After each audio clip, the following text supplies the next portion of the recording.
Vocês estão ouvindo a Olivia brincar de fundo. A Selma mandou mensagem perguntando se a gente estava ocupado, que ela queria nos ligar. Esse toque é para qualquer um, não é só para minha corretora, tá? Vou atender. Oi, Selma. Oi, Carlinhos, tudo bom? Tudo bom? Saiu resposta lá da construtora? Saiu, acabei de falar com a Arlene e ela disse que vocês já foram pré-qualificados e que já pode passar lá para deixar o cheque para ir para a conta, né, da companhia de título.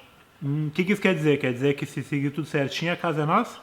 Bom, é a primeira parte, né? Pré-qualificação ainda não é 100% qualificado. Da agora para frente começa o processo todo de financiamento, mas de acordo com tudo que vocês apresentaram, ele tem o parecer do banco que vocês estão pré-qualificados, que tem como comprar esse imóvel. Muito bom. Muito obrigado pela notícia, Selma.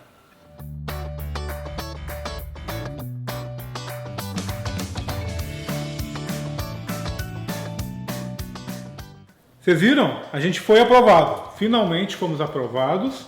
Era pra gente estar fazendo muita festa, a gente tá com muito... A cara de bunda que a gente tá agora, vocês vão entender no final desse vídeo.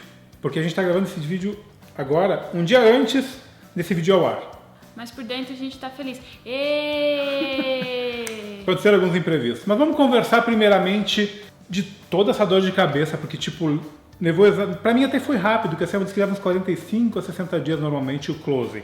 O meu durou exatamente 30 dias. Hoje é dia 13 e a gente foi aprovado há 2 dias atrás. Primeiro a gente tem que falar que foi... Você falou que foi dor de cabeça, mas a gente passou por assim... Uma pessoa nos ligava, vocês foram aprovados. A gente comemorava. No dia seguinte, não foi aprovado. Vocês foram negados, vou mandar vocês para outro banco.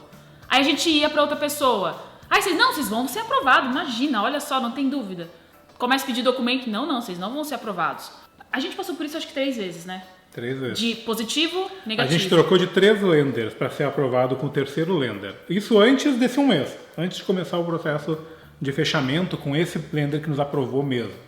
Eu acho que para a pessoa entender um pouco, um financiamento é baseado de quanto tu tem de renda no mês, tu tem que ter mais ou menos 3 vezes o valor da parcela. E eles pegam o teu crédito para ver o quanto tu tem de parcelas fixas. Tipo, a gente tem o carro, são $500 por mês que a gente parcela fixa. Isso esmaga um pouco de quanto a gente poderia pagar por mês. Então é assim que é baseado um parcelamento para ter certeza se é aprovado ou não. Então acho que daí a gente já pode partir para as 3 casas para exemplificar um pouco, para entender qual a gente escolheu. A primeira casa de 283.800, a gente ganharia todo o closing costs, que seriam em torno de 15 a 16 mil dólares, porque ela estava para fechar muito em seguida. Então a gente negociando conseguiu que eles pagariam todos os closing costs, a gente não gastaria nada. Isso não quer dizer que qualquer lugar que você vá vai te dar.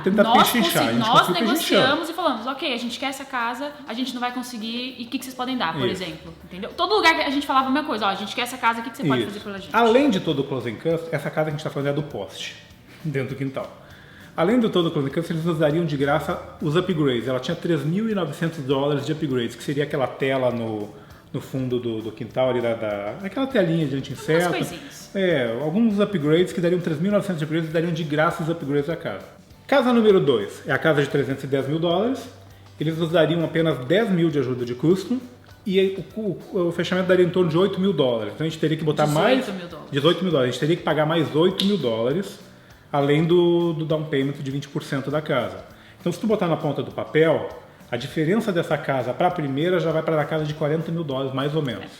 A casa de $316 mil, que seria a terceira opção que a gente mostrou, eles davam só 5 mil de ajuda de closing costs, ajuda de fechamento. E a gente teria que pagar em torno de 13 a 14 mil dólares a mais do que a entrada da casa. Essas 2 últimas casas de 310 e 316, para a gente poder comprar, a gente teria que eliminar a parcela do carro da nossa prestação fixa mensal que existe na nossa vida. Então a gente teria que quitar o carro, que a gente deve praticamente todo, que a gente acabou de comprar, então quase $30 mil a gente teria que pagar no carro. E para a gente fazer isso, a gente estava até decidido a fazer isso. A gente ia pagar o carro, só que a gente teria que vender o carro, porque a gente não teria dinheiro de fazer tudo. Assim, a gente teria 4 meses para pagar, né? Já que a casa está sendo construída, a segunda, a terceira não. A terceira teria que dar agora, então meio que já tinha sido descartado. Então a gente optou pela casa número 1 do poste. Yeah! Seremos vizinhos de um poste. Porque a gente vai estar economizando. Ele vai ser nosso amiguinho. A gente vai colocar nome pra ele, eu vou pintar ele, o Jake vai poder fazer xixi nele. Vale vai ser da família. Que a casa do poste, a vendedora lá que nos informou que a gente pode construir a cerca até o poste. Então a gente ainda teria um bom tamanho de quintal. Nós estávamos decididos para pegar a casa 2, como eu disse, é a minha predileta, é a predileta dele também. Nós íamos lá assinar a casa 2, tava decidido. Aí um dia de noite a gente ficou sentado. Sabe quando você tá com aquela dúvida? A gente fez nossas contas, a gente conseguiria, mas assim, nós íamos ficar 5 meses apertados, sem poder gastar nada, sem poder viajar pro Brasil agora no final do ano, que nós temos que ir. Aí a gente falou, não, mas peraí, a primeira casa a gente não precisa vender o carro, a gente tem o dinheiro, a gente tem dinheiro para comprar móveis. Ela nos serve. Aí a gente falou, sabe, é a razão e a emoção. A casa dos sonhos versus a realidade. E a gente optou pela realidade. A realidade é o que a gente pode comprar hoje. Eu sei que as outras casas são mais bonitas. Só que a gente, sabe, não tem pra que a gente se enrolar. A prestação mais barata que o aluguel. A prestação das outras ia ficar mais cara, conta de água ia ficar mais caro, seguro mais caro, conta de luz, manutenção, tudo é mais caro. Então a gente optou pela razão. Pela razão. Então é isso, agora vocês vão ver eu conversando com a Selma, com a senhora Troll, sobre o que a gente foi fazer na casa, que é a tal da vistoria da casa. A gente vai mostrar para vocês um pouco por fora da casa e no próximo vídeo vocês vão ver a casa em detalhes por dentro. Yeah! Mas no final a gente vai explicar essa cara meio de bunda. Eu não tô nem conseguindo. Gente, eu achei que esse vídeo ia ser tão feliz, mas eu não tô conseguindo. Aconteceu uma coisa muito ruim hoje, um dia antes do closing. Estamos aqui de novo com a Selma, os contatos da Selma estão na descrição, nos auxiliando em todo esse processo. O que é essa tal de demonstração, Selma? Que eu vim semana passada sozinho, enquanto a senhora estava viajando, e agora a gente veio revisar se está tudo certo. O que é isso aí? Essa demonstração é antes do fechamento. Então, um dia que a gente caminha pela casa e verifica tudo o que tem que ser feito, que foi feito. Né? Os pequenos detalhes de reparo que teve, às vezes na pintura, alguma sujeirinha que ficou, alguma coisinha que ficou quebrado. É normal ter defeitinhos, coisinhas pequenas para arrumar? É super normal. Às vezes uma lâmpada que não está funcionando, então faz aquela inspeção geral, tanto casas novas quanto usadas. Porque eu assino que eu estou recebendo a casa um documento, daquele jeito que eu assinar já era. Exato, daí se tiver alguma coisa que ainda não foi arrumado, você vai ter um tempo para comunicar com eles novamente e eles voltam. Porque agora a gente veio aqui uma semana depois da minha primeira inspeção e a gente achou algumas coisinhas ali que eles estão arrumando.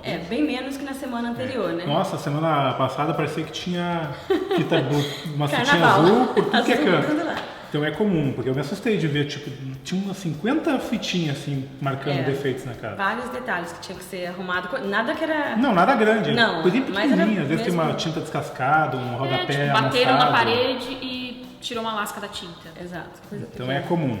O que é o próximo passo agora, Selma? Então é o closing para receber a chave.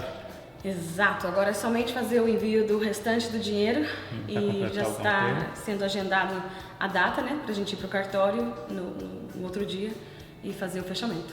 Na casa usada, essa inspeção não é aquela que você tem que contratar alguém que vai ver, vou ver se não tem mofo, é isso? Mais ou menos, porque na casa usada, esse tipo de inspeção é feito no início do contrato. Na primeira semana é feito, porque é aí que você vai discutir se a casa tá boa, se você realmente vai comprar ou não, negociar preço, etc. Mas antes da gente assinar a casa usada, também se o comprador não estiver aqui, a corretora vai e olha, porque na casa usada, às vezes, pode acontecer, vai que alguém, não sei, foi lá e tirou a geladeira, tirou o fogão, alguma coisa, e você vai pro closing achando que tá tudo em ordem na casa. Então você precisa ir lá dar uma olhadinha que tá tudo 100%. Tu como corretora tá presente nesse tipo de demonstração para ajudar, porque eu cheguei aqui semana passada e não sabia olhar tudo. Tu que já tinha o olhinho mais afinado para onde checar. Não, na casa nova sim, mas na casa usada é chamado um inspetor que tem licença e a gente não precisa estar presente. É uma pessoa que não tem nada a ver com o vendedor ou com o comprador. Ele não vai para nenhum lado. Ele é neutro. Mas na casa nova tu faz essa cortesia junto. Então, exato, junto. Porque não me ajudou muito, porque ela achou uns detalhes que eu não tinha nem visto passar. E assim, opa, aquilo lá tá meio ruim. Vou mostrar para ela. Ela já sabe que ela tem que olhar, né? Você já sabe. Exato. Porque às vezes você não verifica uma torneira se a água quente e fria está funcionando, por exemplo. Aí você muda amanhã e vai tomar um banho e tá alguma coisa que não está conectada correta, né? Então, coisa simples mesmo. O pessoal viu que a gente teve muito problema para finalizar o financiamento da nossa casa. Todo mundo passa por isso, porque toda hora o Carlos ficava, se eu não aguento mais essa Foram mais de 70 documentos escaneados, que eu tenho todos lá, que eles mandavam eu assinar, escanear e mandar. 70 escaneados, mas foram mais de 200 comprovantes mandados para eles. 200 folhas. É normal isso tudo? É comum? Absolutamente normal.